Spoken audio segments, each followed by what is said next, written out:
Hi friends, welcome to Pendam's kitchen. ఈరోజు వీడియోలో పల్లెటూరుల్లో చిన్న చిన్న హోటల్స్లో వండే మెత్తటి దూది లాంటి ఇడ్లీని, అలాగే టేస్టీ పల్చటి చట్నీని ఎలా ప్రిపేర్ చేస్తారో ఈ వీడియోలో పక్కా కొలతలతో ఒరిజినల్ రెసిపీని మీకు చూపించబోతున్నాను. వీడియోని ఎక్కడా కూడా స్కిప్ చేయకుండా చివరి వరకు చూసారంటే మీరు ఎప్పుడు ఇడ్లీ ప్రిపేర్ చేసుకున్నా కానీ పర్ఫెక్ట్గా ప్రిపేర్ చేసేస్తారు.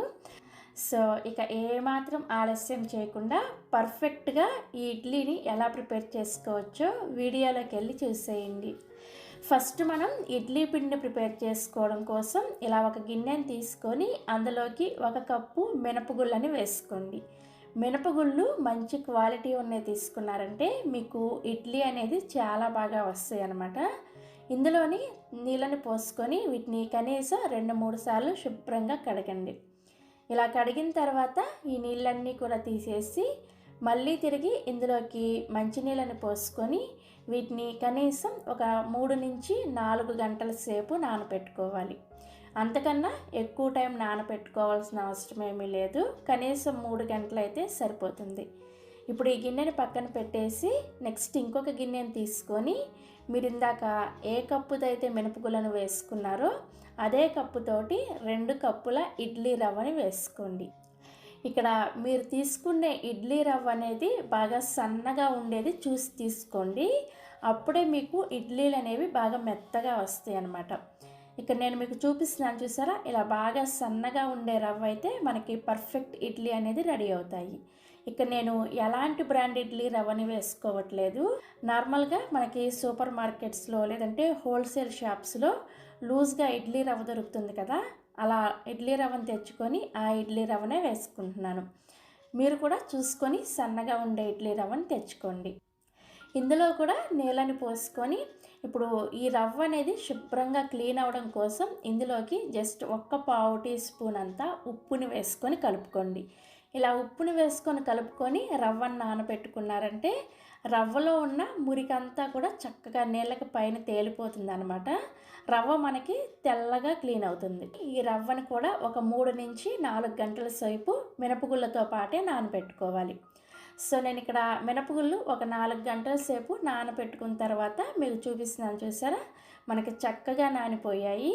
అదేవిధంగా మనం 4 గంటల ముందు నానబెట్టుకున్న రవ్వ కూడా చూసారా? రవ్వ నీళ్ళకి అడుగు భాగానికి వెళ్ళిపోయి నీళ్ళపైన ఈ విధంగా మురికంతా తేలుంటుంది అనమాట. ఇప్పుడు ఈ నీళ్ళని నెమ్మదిగా వంచేసుకోండి. వంచిన తర్వాత ఇప్పుడు రవ్వని ఇంకొంచెం క్లీన్గా చేయడం కోసం వీడియోలో చూపిస్తున్న విధంగా ఈ విధంగా రవ్వని క్లీన్ చేస్తూ ఇందులో నీళ్ళని పోసుకొని మరొక 2 నిమిషాల పాటు ఈ గిన్నెని పక్కన పెట్టుకున్నారంటే మనకి ఇంకేమన్నా మురికి అనేది ఉంటే నీళ్ళకి పై భాగాన్ని తేలిపోయి రవ్వ అడుక్కి వెళ్ళిపోతుంది అనమాట. ఈ విధంగా ఒక 2-3 సార్లు రవ్వని శుభ్రంగా క్లీన్ చేసుకోండి. రవ్వని ఎంత బాగా క్లీన్ చేసుకుంటారో మీకు ఇడ్లీ అనేది అంత తెల్లగా వస్తాయి అన్నమాట. నెక్స్ట్ మినపప్పుని గ్రైండ్ చేసుకోవడం కోసం మిక్సీ జార్లోకి వేసుకోండి. నేను ఇక్కడ మిక్సీ జార్లో వేసుకుంటున్నాను కదా. గ్రైండర్లో ప్రిపేర్ చేసుకునే వాళ్ళు ఎలా ప్రిపేర్ చేసుకోవాలి, ఎలాంటి మెజర్మెంట్స్ వేసుకోవాలి అనేది నేను ఆల్రెడీ ఇంతకుముందు వీడియో చేసి పెట్టాను. మీలో ఎవరైనా ఆ వీడియో కావాలి అంటే ఈ వీడియో కింద డిస్క్రిప్షన్లో లింక్ ఇస్తాను, ఒకసారి చెక్ చేయండి. మిక్సీ అయితే అందరికీ అవైలబుల్గా ఉంటుందని ఈరోజు నేను మిక్సీ జార్లో చూపిస్తున్నాను. మిక్సీ జార్లోకి ఇలా నానబెట్టుకున్న మినపప్పును వేసుకున్న తర్వాత ఇందులోకి సేమ్ కప్పుతోటి ఒక 1/2 కప్పు పల్చగా ఉండే అటుకుల్ని వేసుకోండి. మీరు ఒకవేళ మందంగా ఉండే అటుకులు వేసుకోవాలి అనుకుంటే మందంగా ఉండే అటుకులు అయితే ఒక పావు గంట ముందు, అంటే మనం గ్రైండ్ చేసుకోవడానికి పావు గంట ముందు ఆ అటుకుల్ని కొద్దిగా నానబెట్టుకొని వేసుకోండి. పలచటి అటుకులు అయితే ఇలా డైరెక్ట్గా వేసేసుకోవచ్చు. ఇందులోనే తగినన్ని నీళ్ళని పోసుకుంటూ ఈ మినప్పిండిని బాగా మెత్తగా వెన్నలాగా ఉండేటట్లుగా గ్రైండ్ చేసుకోవాలి. మీరు ఈ పిండిని గట్టిగా అలాగే మెత్తగా ఉండేటట్లుగా గ్రైండ్ చేసుకోవాలి. మీరు ఎంత బాగా ఈ పిండిని గ్రైండ్ చేసుకుంటారో మీకు ఇడ్లీ అనేది అంత మెత్తగా వస్తాయి అన్నమాట. గ్రైండ్ చేసుకునేటప్పుడు మిక్సీ జారు వేడవకుండా ఉండడం కోసం మధ్య మధ్యలో కొద్దిసేపు ఆన్ ఆఫ్ చేసుకుంటూ మిక్సీని గ్రైండ్ చేసుకోండి. అలాగే చల్లటి నీళ్ళని వేసుకొని గ్రైండ్ చేసుకున్నారంటే మనకి మిక్సీ అనేది తొందరగా వేడవకుండా ఉంటుందన్నమాట. సో ఇక్కడ నేను మీకు గ్రైండ్ చేసిన తర్వాత చూపిస్తున్నాను, చూసారా? పిండి చూస్తేనే మీకు అర్థమవుతుంది ఎంత మెత్తగా గ్రైండ్ అయిందనేది. ఈ విధంగా గ్రైండ్ చేసుకోవాలి. అదే మీరు పిండి కరెక్ట్గా గ్రైండ్ అయిందా లేదా చెక్ చేసుకోవాలంటే ఇక్కడ ఒక చిన్న చిట్కా అని చెప్తాను. ఒక గిన్నెలోకి కొద్దిగా నీళ్ళ తీసుకొని మనం గ్రైండ్ చేసుకున్న పిండిని ఇలా కొద్దిగా వేశారంటే మనకి ఇది వెంటనే నీళ్ళకి ఈ విధంగా పైకి తేలింది అంటే మనం పిండిని పర్ఫెక్ట్గా గ్రైండ్ చేసుకున్నామని అర్థం. ఒకవేళ మీకు పిండి అనేది నీళ్ళకి అడుగు భాగానికి వెళ్ళిపోతుంటే పిండిని ఇంకా మెత్తగా గ్రైండ్ చేసుకోవాలని అర్థం. చూసారా? ఈ విధంగా పైకి తేలాలన్నమాట. సో మనకి పిండి అనేది చక్కగా గ్రైండ్ అయిపోయింది కదా. ఈ పిండిని ఒక గిన్నెలోకి వేసుకోండి. నెక్స్ట్ మనం ముందుగా నీళ్ళను పోసుకొని రవ్వను పక్కన పెట్టుకున్నాం కదా. రవ్వ నీళ్ళకి అడుగు భాగానికి వెళ్ళిపోయి నీళ్ళు ఇలా పైకి తేలుంటాయి. ఈ నీళ్ళని నెమ్మదిగా ఉంచేసుకొని ఇప్పుడు ఈ రవ్వని ఈ వీడియోలో చూపిస్తున్న విధంగా ఇలా గట్టిగా పిండేసి ఈ రవ్వని మాత్రమే మనం గ్రైండ్ చేసుకున్న మినప్పిండిలోకి వేసుకోవాలి. మీకు ఒకవేళ ఇలా గట్టిగా పిండడం కష్టం అనిపిస్తే ఈ రవ్వ అంతా కూడా ఒక కాటన్ క్లాత్లో వేసుకొని ఆ క్లాత్ని గట్టిగా పిండేశారంటే మనకి రవ్వ అంతా కూడా ఒకేసారి చక్కగా వచ్చేస్తుంది అనమాట. ఈ విధంగా రవ్వ అంతా కూడా ఈ మినప్పిండిలోకి వేసుకొని ఇవి రెండూ కూడా చక్కగా కలిసేటట్లుగా చేత్తోనే కలుపుకోండి. మీరు ఎంత బాగా కలుపుకుంటారో మనకి పిండి అనేది అంత బాగా పులుస్తుంది అనమాట. అదేవిధంగా గరిటతో కాదు, ఇలా చేత్తో కలుపుకుంటేనే మీకు పిండి అనేది ఫర్మెంటేషన్ బాగా జరుగుతుంది. సో ఇలా ఒక 2 నిమిషాల పాటు కలుపుకున్న తర్వాత దీని మీద మూత పెట్టేసి ఈ పిండిని కనీసం ఒక 8 గంటల సేపు రూమ్ టెంపరేచర్లోనే ఫర్మెంట్ చేసుకోవాలి. ఫ్రిడ్జ్లో పెట్టకూడదు. పిండి కలిపిన వెంటనే ఫ్రిడ్జ్లో పెట్టారంటే మీకు పిండి అనేది పైకి పొంగదనమాట. అందుకోసం రూమ్ టెంపరేచర్లోనే ఒక 8 గంటల సేపు ఫర్మెంట్ చేసుకోవాలి. చక్కగా మీరు ముందు రోజు నైట్ గ్రైండ్ చేసేసుకున్నారంటే ఉదయాన్నే ఇడ్లీలను ప్రిపేర్ చేసుకోవచ్చు. సో నేను కూడా ఇక్కడ ముందు రోజు నైట్ గ్రైండ్ చేసేసుకొని ఉదయాన్నే చూపిస్తున్నాను. చూసారా? మనకి పిండి అనేది చక్కగా పైకి పొంగింది కదా. ఇలా ఉంటేనే మనకి ఇడ్లీ అనేది చక్కగా మెత్తగా వస్తాయి అన్నమాట. ఇక్కడ మనకి పిండి చూడగానే అర్థమైపోతుంది ఇడ్లీ అనేది ఎంత సాఫ్ట్గా వస్తాయి అనేది. సో ఇలా పొంగిన పిండిని నెమ్మదిగా ఒకసారి కలుపుకొని ఇందులోకి మీ రుచికి సరిపడా ఉప్పుని వేసుకొని కలుపుకోండి. ఉప్పు వేసి కలుపుకున్న తర్వాత పిండి కన్సిస్టెన్సీ చూపిస్తున్నాను. చూసారా? మనకి ఈ విధంగా ఉండాలన్నమాట. మరీ గట్టిగా ఉండకూడదు, అలాగని మరీ పలచగా ఉండకూడదు.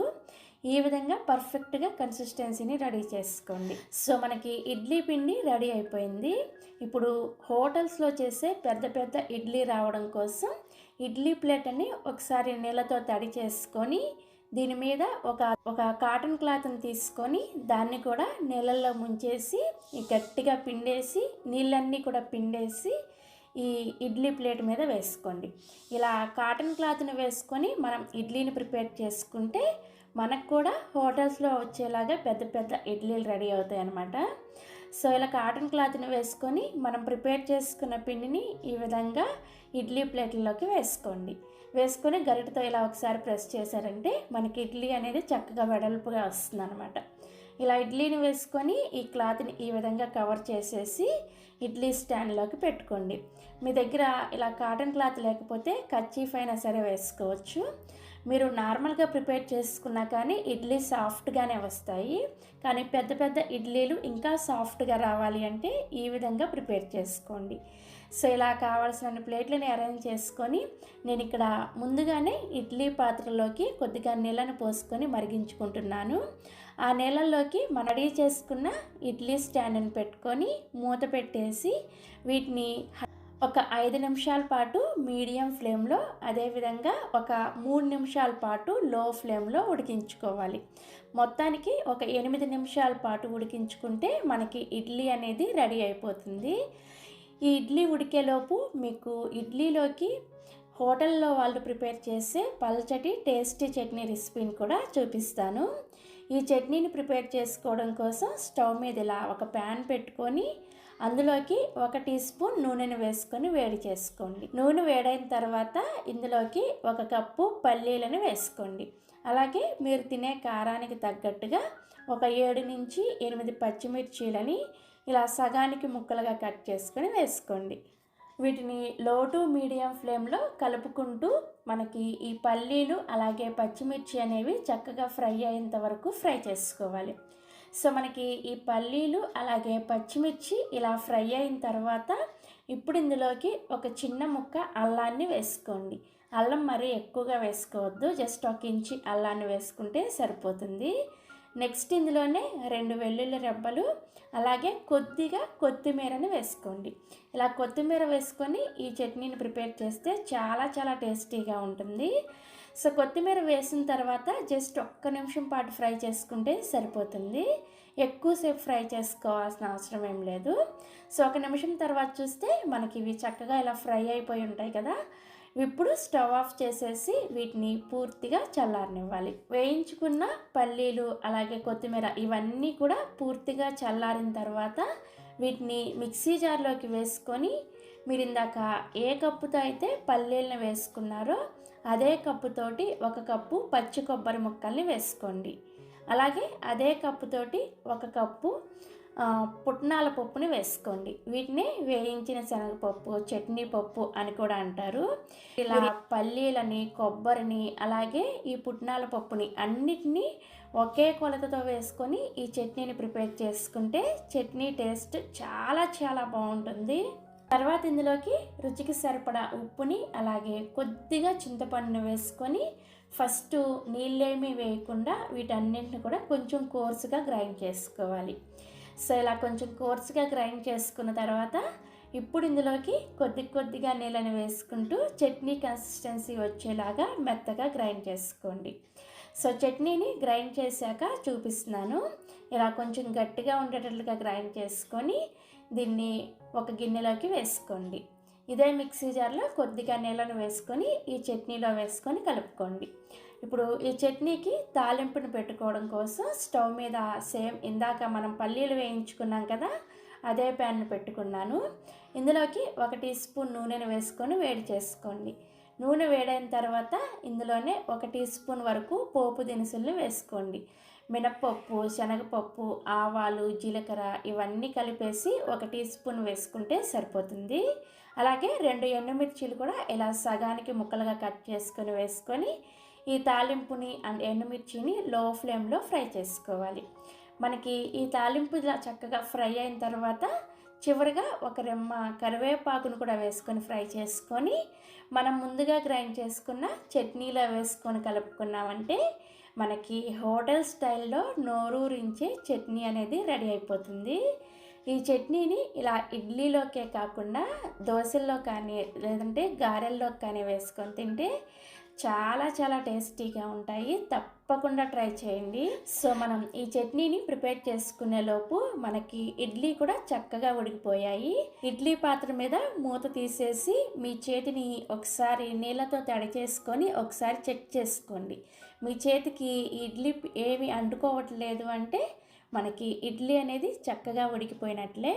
ఇప్పుడు ఈ ఇడ్లీ స్టాండ్ని తీసుకొచ్చి బయట పెట్టేసి 2 నిమిషాల పాటు అలా వదిలేసేయండి. మీరు వెంటనే ఇడ్లీలు కనుక తీసేసారంటే మనకి విరిగిపోయినట్లుగా వస్తాయి అన్నమాట. సో 2 నిమిషాల తర్వాత ఈ ఇడ్లీ ప్లేట్ల మీద ఈ క్లాత్ పైన ఈ విధంగా కొద్దిగా చల్లటి నీళ్ళని చిలకరించుకొని ఆ తర్వాత నెమ్మదిగా ఇడ్లీలను తీసుకోండి.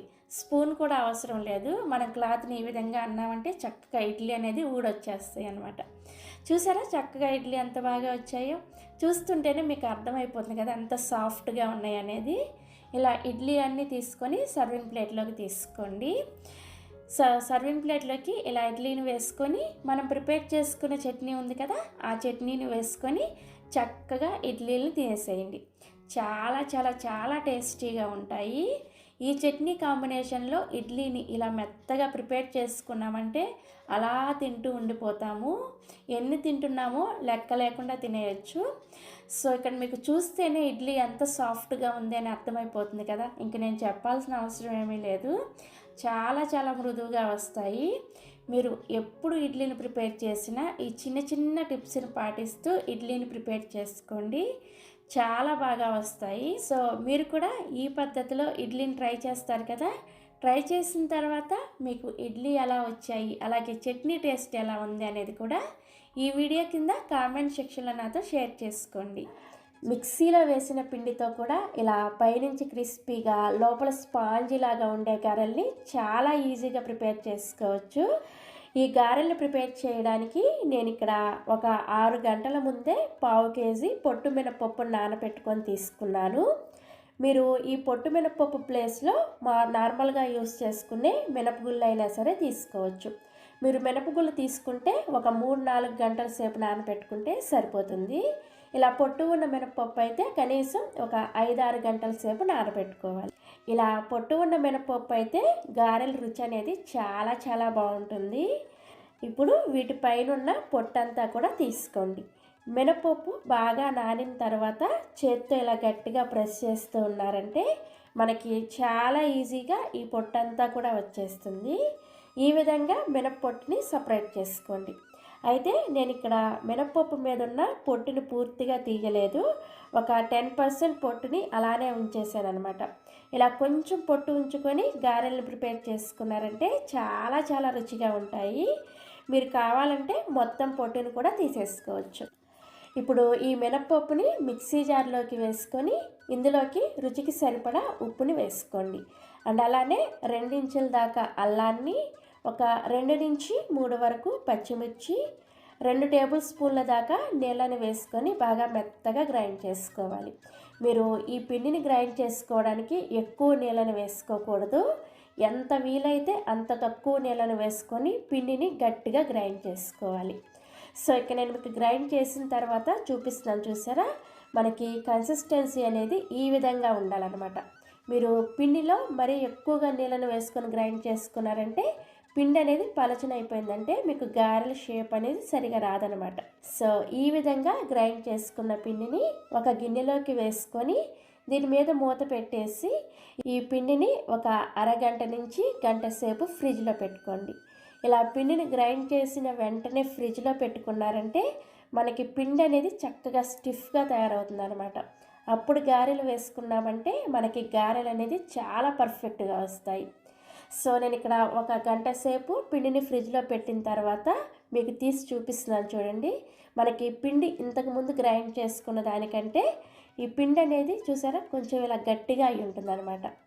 ఇప్పుడు ఈ పిండిని ఒకసారి గరిటెతో కలుపుకొని ఇందులోకి 1 టీ స్పూన్ దాకా జీలకర్ర, 2 టేబుల్ స్పూన్ల దాకా బియ్యం పిండిని వేసుకోండి. మనకి సూపర్ మార్కెట్స్లో ప్యాకెట్స్లో దొరుకుతుంది కదా, ఆ బియ్యం పిండినే వేసుకోవాలి.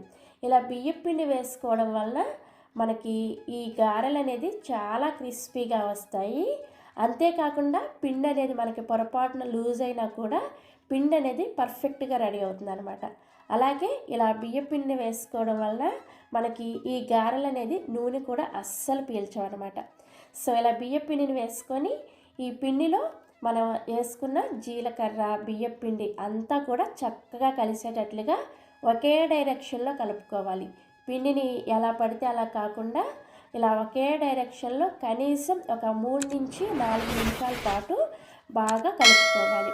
ఇలా కలుపుకుంటే మనం పిండిలో వంట సోడా కూడా వేయకుండానే మనకి ఈ గారెలు అనేది చాలా చాలా పర్ఫెక్ట్గా వస్తాయి. సో పిండిని ఈ విధంగా చక్కగా ఒక 2-3 నిమిషాల పాటు బాగా ఒకే డైరెక్షన్లో కలుపుకున్న తర్వాత ఇప్పుడు మనకి పిండి అనేది పర్ఫెక్ట్గా రెడీ అయిందో లేదో ఎలా చెక్ చేసుకోవాలో చూపిస్తాను.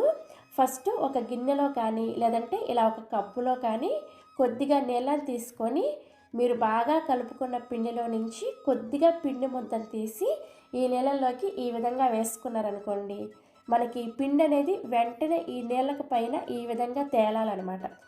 ఇలా కనుక పిండి తేలింది అంటే మనం ఈ పిండిని చక్కగా కలుపుకొని పర్ఫెక్ట్గా రెడీ చేసుకున్నామని అర్థం. ఒకవేళ మీకు పిండి ఈ నీళ్ళకి పైన ఇలా తేలకుండా నీళ్ళకి అడుగు భాగానికి వెళ్ళిపోయిందనుకోండి, మీకు పిండి అనేది ఇంకా పర్ఫెక్ట్గా రెడీ అవ్వలేదని అర్థం. ఆ టైంలో మీరు ఇంకొక 2-3 నిమిషాల పాటు పిండిని ఒకే డైరెక్షన్లో బాగా కలుపుకోండి. అలా కలుపుకుంటే మీకు పిండి అనేది ఈ విధంగా పర్ఫెక్ట్గా రెడీ అవుతుంది అనమాట. సో ఇలా పర్ఫెక్ట్గా రెడీ చేసుకున్న పిండితో ఇప్పుడు 4 రకాల ట్రిక్స్తో మనం రౌండ్గా పర్ఫెక్ట్గా గారెల్ని ఎలా ప్రిపేర్ చేసుకోవాలో చూపిస్తాను. ఫస్ట్ నేను నార్మల్గా అందరూ వేసుకునేటట్లే చేత్తో ఎలా వేసుకోవాలో చూపిస్తాను.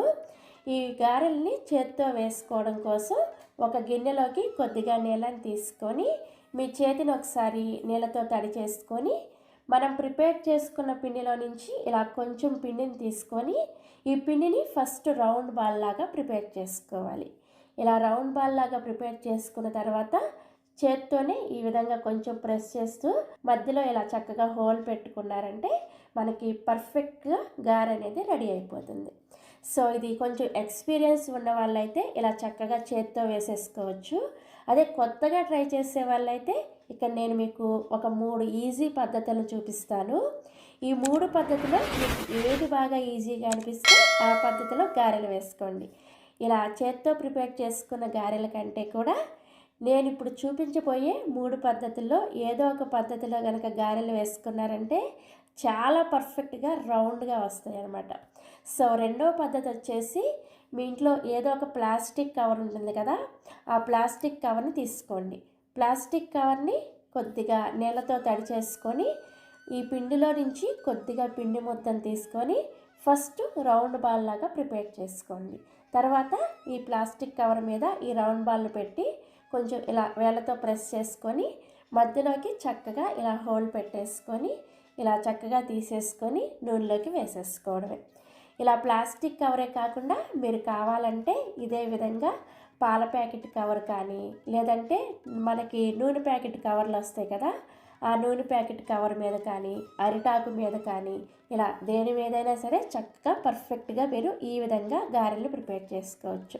చూసారా ఎంత పర్ఫెక్ట్గా రౌండ్గా వచ్చిందో గారె అనేది. సో ఇదొక పద్ధతి అనమాట.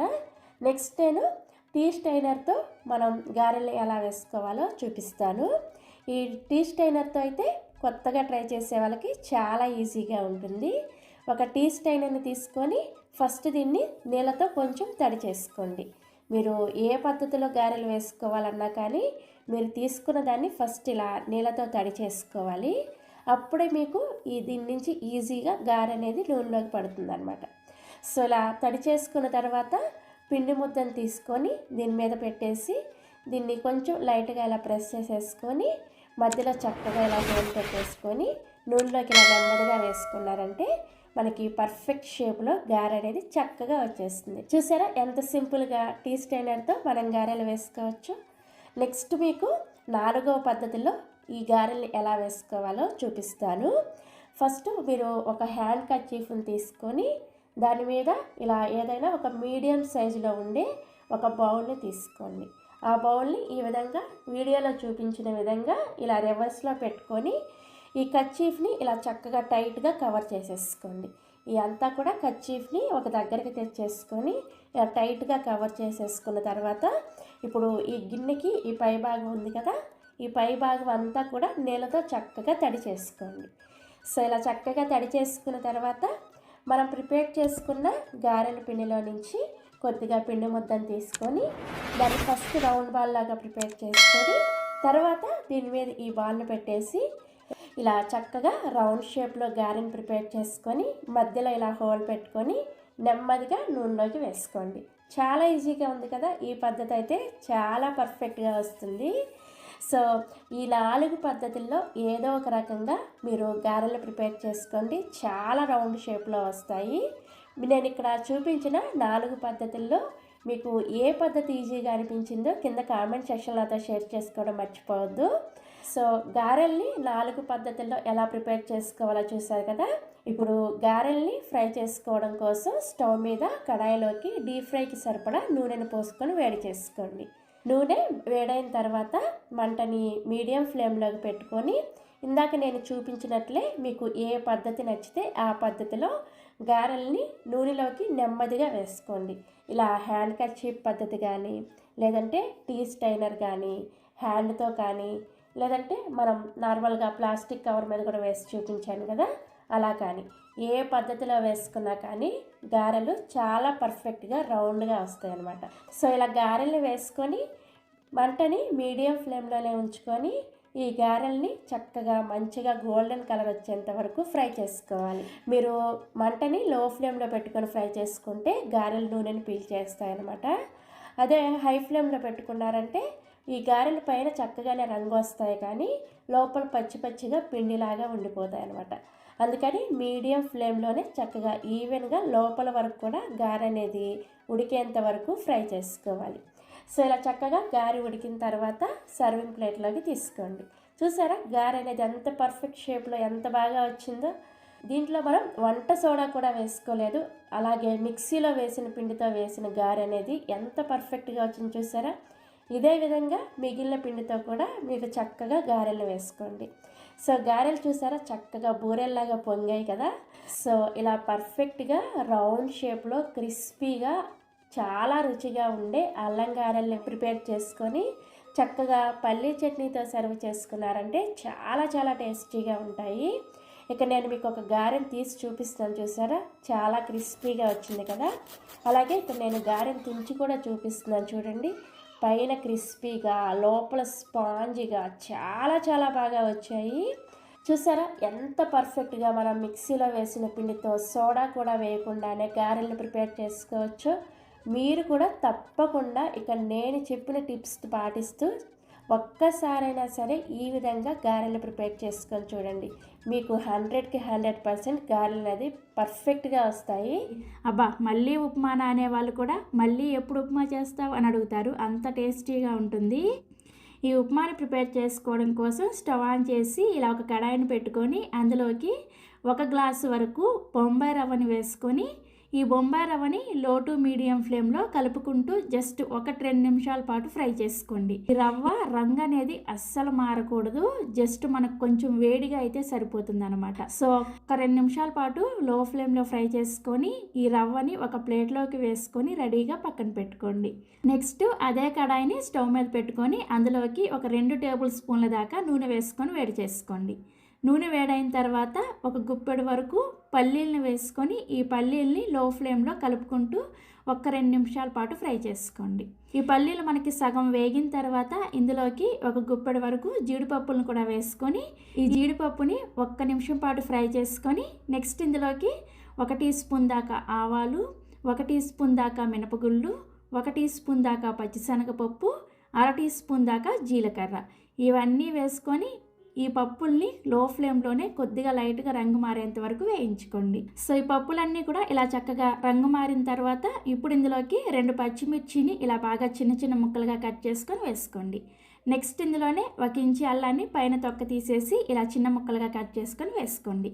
ఈ అల్లం పచ్చిమిర్చిని కూడా కొంచెం లైట్గా ఫ్రై అయ్యే వరకు ఫ్రై చేసుకోండి. సో మనకి అల్లం పచ్చిమిర్చి ఇలా వేగిన తర్వాత ఇప్పుడు ఇందులోకి ఒక మీడియం సైజ్ ఉల్లిపాయని ఇలా చిన్న చిన్న ముక్కలుగా కట్ చేసుకొని వేసుకోండి. నెక్స్ట్ ఇందులోనే 1 రెమ్మ కరివేపాకును కూడా వేసుకొని వీటిని కలుపుకుంటూ ఈ ఉల్లిపాయ ముక్కలు జస్ట్ కొంచెం లైట్గా మెత్తబడేంత వరకు ఫ్రై చేసుకోండి. ఎప్పుడైనా సరే మనం ఉప్మా చేసుకునేటప్పుడు ఉల్లిపాయల్ని బాగా రంగు వచ్చేంత వరకు ఫ్రై చేసుకోకూడదు అనమాట. జస్ట్ అవి కొంచెం మెత్తబడితే సరిపోతుంది. చూసారు కదా ఉల్లిపాయ రంగు మారకుండా ఇలా కొంచెం మెత్తగా అయిన తర్వాత ఇప్పుడు ఇందులోకి మీరు ఏ గ్లాస్తో అయితే రవ్వను వేసి ఫ్రై చేసుకున్నారో అదే గ్లాస్ తోటి 4 గ్లాసుల నీళ్ళని వేసుకోండి. 1 గ్లాసు రవ్వకి 4 గ్లాసుల నీళ్ళు వేసుకుంటేనే ఉప్మా బాగా సాఫ్ట్గా వస్తుంది అనమాట. అదే మనకు ఉప్మా పొడి పొడిగా కావాలి అనుకుంటే 1 గ్లాసుకి 2.5 గ్లాసుల నీళ్ళు వేసుకుంటే సరిపోతుంది. నేనైతే ఈరోజు సాఫ్ట్ ఉప్మాని ప్రిపేర్ చేస్తున్నాను. దానికోసం ఇలా 4 గ్లాసుల నీళ్ళని వేసుకొని ఈ నీళ్ళల్లోకి రుచికి సరిపడా ఉప్పును కూడా వేసుకొని జస్ట్ ఒకసారి కలిపేసుకొని మూత పెట్టేసి ఇప్పుడు మంటని హై ఫ్లేమ్లోకి పెట్టుకొని నీళ్ళని బాగా మరిగించుకోండి. సో నీళ్ళు చూసారా ఒక 2-3 నిమిషాలకి ఇలా చక్కగా మరుగుతూ ఉంటాయి. ఇప్పుడు ఒకసారి సాల్ట్ని చెక్ చేసుకోండి. సాల్ట్ సరిపోకపోతే ఈ స్టేజ్లో మీరు సాల్ట్ని వేసుకోవచ్చు. నాకైతే సాల్ట్ కరెక్ట్గా సరిపోయింది. సో ఇలా నీళ్ళు బాగా మరిగేటప్పుడు మంటని లో ఫ్లేమ్లోకి పెట్టుకొని మనం ముందుగా ఫ్రై చేసుకున్న ఈ రవ్వని ఒక చేత్తో ఈ విధంగా వేసుకుంటూ ఇంకొక చేత్తో గరిటతో కలుపుకుంటూ వేసుకోండి. కొద్దిగా వేసుకోండి. మొత్తం ఒకేసారి వేసేసారంటే ఇది ఉండలు కట్టే ఛాన్స్ ఉంటుందన్నమాట. అందుకోసం ఇలా కొంచెం కొంచెం వేసుకుంటూ ఒక చేత్తో కలుపుకుంటూ రవ్వ మొత్తాన్ని కూడా ఈ ఎసట్లోకి వేసుకున్న తర్వాత కలుపుకుంటూ మీడియం ఫ్లేమ్లో ఒక 2 నిమిషాల పాటు మూత పెట్టకుండా ఉడికించుకోండి. సో 2 నిమిషాల పాటు ఇలా ఉడికించుకున్న తర్వాత ఇది కొంచెం దగ్గర పడుతుంది. ఇప్పుడు మంటని లో ఫ్లేమ్లోకి పెట్టుకొని మూత పెట్టేసి మరొక 3-4 నిమిషాల పాటు లో ఫ్లేమ్లోనే ఈ ఉప్మాని బాగా ఉడికించుకోవాలి. ఉప్మా ఉడికేటప్పుడు చూసారా ఇలా చక్కగా తొక్కుతొక్కలాడుతూ ఉంటుందన్నమాట. అలా తొక్కుతొక్కలాడడం తగ్గేంత వరకు కూడా ఈ ఉప్మాని ఉడికించుకోవాలి. సో చూసారా ఇలా తొక్కుతొక్కలాడడం తగ్గిన తర్వాత మూత తీసేసి మరలా ఒకసారి కలుపుకొని మంటని ఇప్పుడు హై ఫ్లేమ్లోకి పెట్టుకొని మరొక నిమిషం పాటు కలుపుకుంటూ ఈ ఉప్మాను ఉడికించుకోండి. సో 1 నిమిషం తర్వాత ఉప్మా కన్సిస్టెన్సీ చూసారా, మనకి ఈ విధంగా కొంచెం జారుగా ఉండాలన్నమాట. ఇది చల్లారే కొద్దీ కొంచెం గట్టి పడుతుంది. అందుకోసం ఇలా జారుగా ఉన్నప్పుడే స్టవ్ ఆఫ్ చేసేసి మూత పెట్టేసి ఒక 2 నిమిషాల పాటు అలా వదిలేసి 2 నిమిషాల తర్వాత ఈ ఉప్మాని సర్వ్ చేసుకోండి. ఉప్మా ప్రిపేర్ చేసిన వెంటనే కాకుండా ఒక 2 నిమిషాల పాటు మూత పెట్టి అలా వదిలేసారంటే ఉప్మా చక్కగా సెట్ అయిపోతుంది అనమాట. సో 2 నిమిషాల తర్వాత ఉప్మా చూపిస్తున్నాను చూసారా, హోటల్ స్టైల్లో మనకి ఉప్మా అనేది చాలా ఈజీగా ప్రిపేర్ అయిపోయింది కదా. ఇలా ప్రిపేర్ చేసుకున్న ఈ ఉప్మాని సర్వింగ్ ప్లేట్లోకి ఈ విధంగా తీసేసుకొని మేమైతే ఉప్మాని పంచదారతో సర్వ్ చేసుకుంటాము. మీరు కావాలంటే ఏదైనా చట్నీతో అయినా సరే సర్వ్ చేసుకోవచ్చు. చూసారా ఎంత సింపుల్గా పర్ఫెక్ట్గా నోట్లో అలా పెట్టగానే ఇలా కరిగిపోయే ఉప్మాని ఎలా ప్రిపేర్ చేసుకోవచ్చో. ఇక నేను చూపించిన ఈ కొలతలతోటి ఒక్కసారి ఉప్మా ట్రై చేసి చూడండి. ఖచ్చితంగా మీ ఇంట్లో వాళ్ళు మళ్ళీ ఉప్మానా అనే క్వశ్చన్ వేయరు. ఉప్మా అనగానే ఓకే చేసేసే అంటారు, అంత టేస్టీగా ఉంటుంది. మీరు ఈ టిఫిన్ సాంబార్ని ఒక్కసారి రుచి చూసారంటే ఖచ్చితంగా మళ్ళీ మళ్ళీ ప్రిపేర్ చేసుకుంటారు. ఇడ్లీలోకైనా దోశలోకైనా వడలోకైనా చాలా చాలా బాగుంటాయి. నేనైతే ఈ సాంబార్ని రైస్తో కూడా ఎంజాయ్ చేస్తాను, అంత టేస్టీగా ఉంటాయి. ఈ ఇన్స్టెంట్ సాంబార్ని ప్రిపేర్ చేసుకోవడానికి ఫస్ట్ స్టవ్ ఆన్ చేసి ఇలా ఒక కుక్కర్ పెట్టుకొని అందులోకి 2 మీడియం సైజ్ టమోటాలని ఇలా చిన్న ముక్కలుగా కట్ చేసుకొని వేసుకోండి. పండిన టమోటాలు అయితే ఈ సాంబార్ టేస్ట్ అనేది చాలా చాలా బాగుంటుంది. తర్వాత ఇందులోకి ఒక మీడియం సైజ్ ఉల్లిపాయని ఇలా ముక్కలుగా కట్ చేసుకొని వేసుకోవాలి. నెక్స్ట్ ఇందులోకి ఒక 5 లేదా 6 పచ్చిమిర్చిని ఇలా ముక్కలుగా కట్ చేసుకొని వేసుకోండి. ఇక్కడ పచ్చిమిర్చి అనేవి చిన్నగా ఉండేవి తీసుకుంటే కొంచెం కారం ఎక్కువగా ఉంటాయి. అలాగే మీరు లావుగా ఉండే పచ్చిమిర్చిని తీసుకున్నారంటే కారం అనేది కొంచెం తక్కువగా ఉంటాయన్నమాట. కాబట్టి మీరు ఎలాంటి పచ్చిమిర్చి వాడుతున్నారో చూసుకొని మీరు తినే కారానికి తగ్గట్టుగా పచ్చిమిర్చిని యాడ్ చేసుకోండి. అలాగే మీరు ప్రిపేర్ చేసే సాంబారు టిఫిన్లోకి అయితే కొంచెం కారంగా ఉంటేనే టేస్ట్ బాగుంటుంది అనమాట. దాన్ని బట్టి మీరు పచ్చిమిర్చిని అడ్జస్ట్ చేసుకోవాల్సి ఉంటుంది అనమాట. నేను ఇక్కడ చూపించే మెజర్మెంట్స్కి ఇక్కడ 4గురికి సరిపడా సాంబార్ అనేది రెడీ అవుతుంది అనమాట. దాన్ని బట్టి మీరు మెజర్మెంట్స్ని పెంచుకోవడం కానీ తగ్గించుకోవడం కానీ చేసుకోండి. తర్వాత ఇందులోకి 1/2 టీ స్పూన్ పసుపు, 1/4 టీ స్పూన్ ఇంగువాని వేసుకోండి. నెక్స్ట్ ఇందులోకి 2 కప్పుల నీళ్ళని పోసుకొని ఒకసారి ఇవంతా కూడా చక్కగా కలుపుకొని కుక్కర్ మూత పెట్టేసి విజిల్ పెట్టుకొని వీటిని 3 విజిల్స్ వచ్చే వరకు మీడియం ఫ్లేమ్లో ఉడికించుకోవాలి. సో కుక్కరు 3 విజిల్స్ వచ్చిన తర్వాత స్టవ్ ఆఫ్ చేసేసి కుక్కర్ విజిల్కున్న ఆవిరి మొత్తం పోయిన తర్వాత ఇక్కడ నేను మూత తీసి చూపిస్తున్నాను చూసారా, మనకి ఉల్లిపాయ, టమోటా, పచ్చిమిర్చి అన్నీ కూడా చక్కగా ఉడికిపోయాయి. ఇప్పుడు ఈ కుక్కర్ని తీసుకెళ్ళి పక్కన పెట్టేసి ఇదే స్టవ్ ఆన్ చేసేసి దీని మీద ఒక కడాయిని పెట్టుకొని ఇందులోకి 2 టీ స్పూన్ల నూనెని వేసుకొని వేడి చేసుకోండి. మీరు ఏ గిన్నెలో అయితే సాంబార్ ప్రిపేర్ చేసుకోవాలనుకుంటున్నారో సేమ్ అదే గిన్నెని పెట్టుకొని ఇలా నూనెని వేడి చేసుకోండి. నూనె వేడైన తర్వాత ఇందులోకి 1/2 టీ స్పూన్ ఆవాలు, 1/2 టీ స్పూన్ జీలకర్ర, అలాగే ఒక 7 నుంచి 8 వరకు కొద్దిగా దంచిన వెల్లుల్లి రెబ్బల్ని వేసుకోండి. ఇలా వెల్లుల్లి వేసుకోవడం వల్ల సాంబార్ టేస్ట్ అనేది చాలా చాలా బాగుంటుంది. మీకు ఒకవేళ ఆ వెల్లుల్లి ఫ్లేవర్ కనుక నచ్చకపోతే స్కిప్ చేసేయచ్చు. తర్వాత ఇందులోకి 2 నుంచి 3 వరకు ఎండుమిర్చిని ఇలా సగానికి తుంచుకొని వేసుకోండి. నెక్స్ట్ ఇందులోకి కొద్దిగా కరివేపాకు రెమ్మలు కూడా వేసుకొని వీటిని లో ఫ్లేమ్లో ఫ్రై చేసుకోవాలి. సో తాలింపు ఇలా చక్కగా ఫ్రై అయిన తర్వాత ఇప్పుడు ఇందులోకి మనం ముందుగానే ఉల్లిపాయ, టమోటా, పచ్చిమిర్చిని ఉడికించుకొని కుక్కర్ని పక్కన పెట్టుకున్నాం కదా, అందులో ఉన్న నీళ్ళని మాత్రమే ఈ తాలింపులోకి వేసుకోండి. అండ్ అలానే ఇందులోకి 1 కప్పు నీళ్ళను కూడా పోసుకోండి. నెక్స్ట్ ఇందులోకి మీ రుచికి సరిపడా ఉప్పును కూడా వేసుకొని 1 టేబుల్ స్పూన్ రెడీమేడ్ సాంబార్ మసాలాని వేసుకోండి. నేను MTR సాంబార్ పౌడర్ని వేశాను. ఏ సాంబార్ పౌడర్ అయినా సరే 1 టేబుల్ స్పూన్ వేసుకుంటే సరిపోతుంది. ఇలా సాంబార్ పొడిని కూడా వేసుకొని ఒకసారి కలుపుకొని ఈ సాంబార్ని మీడియం ఫ్లేమ్లో మరిగించుకుంటూ ఉండండి. ఈ సాంబార్ మరుగుతూ ఉంటాయి. ఈలోపు మనం ముందుగా ఉడికించుకున్న ఉల్లిపాయ, టమోటా, పచ్చిమిర్చిని ఉన్నాయి కదా, వీటిని పప్పు గుత్తితో ఈ విధంగా మెత్తగా మ్యాష్ చేసుకోండి. మీరు వీటిని మిక్సీలో వేసుకోవాల్సిన అవసరం ఏమీ లేదు. ఇలా పప్పు గుత్తితోనే కొద్దిగా మ్యాష్ చేసుకుంటే సరిపోతుంది. సో నేను ఇక్కడ మ్యాష్ చేసిన తర్వాత చూపిస్తున్నాను, చూసారా? ఇలా చక్కగా మెత్తగా మ్యాష్ చేసుకొని ఈ టమోటా, ఉల్లిపాయ, పచ్చిమిర్చి పేస్ట్ని మనం ఆల్రెడీ ఇక్కడ సాంబార్ని మరిగించుకుంటూ ఉన్నాం కదా, ఇందులోకి వేసుకొని అదే కుక్కర్లోకి కొద్దిగా నీళ్లు పోసుకొని ఆ నీళ్ళను కూడా ఈ సాంబార్లోకి యాడ్ చేసుకొని ఒకసారి కలుపుకొని లో ఫ్లేమ్లో ఈ సాంబార్ని మరిగించుకుంటూ ఉండండి.